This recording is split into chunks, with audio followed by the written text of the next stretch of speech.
সর্ষে ওল রান্না করব, একটু গরম জলে সেদ্ধ করে নেব। একটু নুন দিয়ে দিলাম। বাইরে ভালো বৃষ্টি হচ্ছে, কড়াটা যাতে না কালো হয়ে যায় তার জন্য একটা লেবু দিলাম।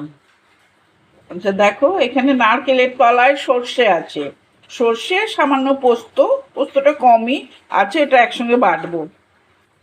এখানে কয়েকটা কাঁচা লঙ্কাও দিলাম। দেখো বেটে নিয়েছি। এখানে একটু দইও দিয়েছি, টক দই। সেদ্ধ হয়ে গেছে, এবারে আমি ছেঁকে জল থেকে তুলে নেব। আচ্ছা, এবারে কড়াতে সর্ষের তেল দিয়ে ওলটা একটু ভেজে নেব।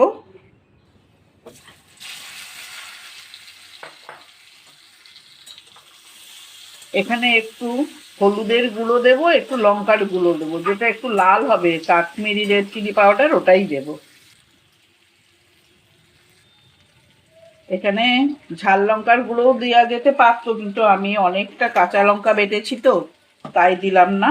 আর কাশ্মীরি রেড চিলি পাউডারটা দিলে কালারটাও আসবে। দেখো, এটা ভাজা ভাজা হয়ে গেছে, আমি এবারে এরা তুলে নিচ্ছি।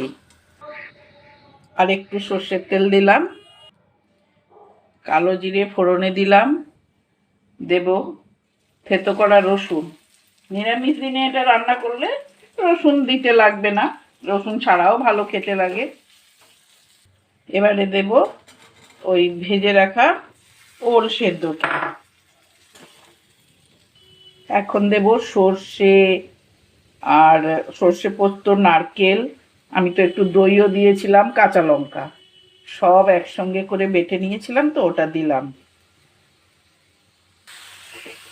আর বেশি আমি রান্না করব না, কারণ সর্ষে দেওয়া আছে, বেশি নাড়াচাড়া করা যাবে না। একটু জল দেব আমি, গ্রাইন্ডারটা ধুয়ে একটু জল দিলাম, জলটা শুকিয়েই যাবে। একটু নুন দিতে লাগলো আমার, আমি ওল সেদ্ধ করার সময় নুন দিয়েছিলাম, আর সর্ষে বাটার সময়ও নুন দিয়েছিলাম, তবুও আমার একটু লাগলো। দিয়ে দিলাম কটা চেরা কাঁচা লঙ্কা। দেখো আমার হয়ে গেছে সর্ষে ওল।